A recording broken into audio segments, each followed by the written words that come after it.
Hi everybody, I'm Steve McDonald and this is your Investors Daily Edge midweek market update. In focus this week, putting a little perspective on the stock sell-off, China's imports from the US, oil, the EU's unique problem, and a conversation that could have been with any of our readers. First, the sell-off. Man, can this baby drop when it wants to, and it seems to want to a lot lately. Keep in mind, we had 20 out of 22 weeks where the market ran straight up. This doesn't happen without a sell-off, and that you shouldn't be taken by surprise here. This should not be a surprise to anyone who watches these videos. You have been warned to keep your trailing stops tight. We knew this was coming.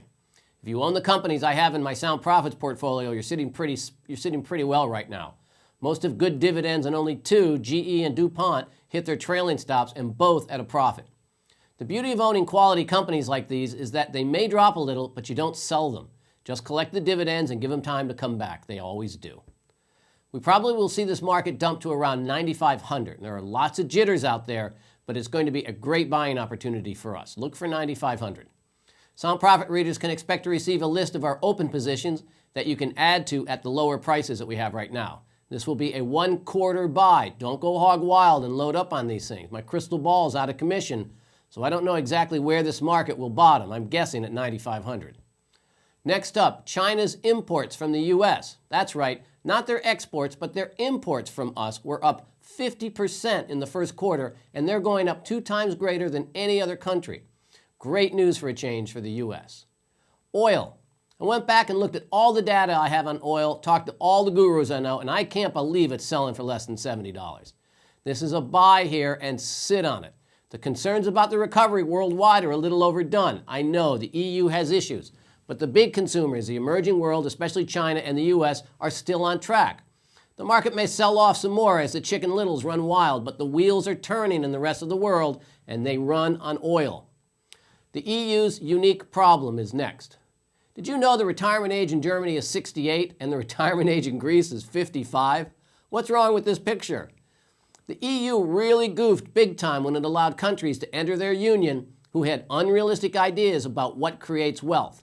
It isn't governments, and it's certainly not retirement. It's work. The debt and deficits that came with these countries were givens. They knew they were getting this problem. So the problem is that the EU has lots of countries, each one run independently and very differently, with separate economies under a single currency. There is no precedent for this system, and obviously no rules on how to fix it. Germany and France, the 2 economic powerhouses, are literally left holding the bag for this mess. I'm confident this will be worked out, but honestly, at this point, to me, it's a mystery. To the best of my knowledge, this may be the only system ever where many independent economies have been under a single currency. Let's see what happens. The most revealing conversation I've had in a long time. This was interesting. We had dinner Saturday night with a couple. I didn't know them very well, but they were very nice people and a very successful retired couple. As always, when he found out what I do, he had lots to say and even more questions. It seems he isn't happy with the way his money's being run. He thinks he pays too much in commissions.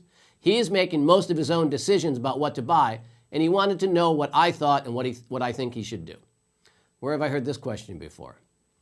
I gave him the best advice I could, and he shook off every idea. I gave this guy $1 million worth of ideas and recommendations free, and he shook off every one of them. As I listened to him, I realized this guy isn't dense, but that was my first reaction. He was scared. He's frozen into indecision by the insane volatility we've been seeing and the seemingly random nature of this market. As we shifted from one topic to another, always money related, it became obvious to me I could have been talking to just about anyone who has money in the markets, is retired or about to retire, and has no idea what to do now. It's not a pretty picture to look at from my perspective. There are trillions of dollars sitting on the sidelines in money markets or savings accounts, losing money after taxes and inflation. Just do the math. Just like this guy. And nobody knows who to trust or what to do with it. As I sat there, I wondered how many of our readers and viewers are in the same situation. Take a look at Sound Profits. My stock picks in there have a 100% success ratio. It's designed for people who want to make money without living at their computers and without the crazy ups and downs of most investments. And it's $49 a year, not $1,000. Anybody can afford $49 a year. For $49, you get guidance, direction, great information, and an outstanding track record for only $49 a year. It's exactly what I think most people should be doing. Okay, the Slap in the Face Award this week. has to go to the EU for allowing countries that did not meet any of their debt and deficit requirements to join the Union. What did they expect? They join the EU and suddenly they get responsible about spending and develop work ethics like the Northern Europeans? I don't think so. The U.S. could not meet the debt and deficit requirements to join the EU. How did Greece, Spain, and Portugal get in? This is amazing. I'll see you guys Friday. For everybody here, thanks so much for being a part of this. I'm Steve McDonald. Thanks for coming along.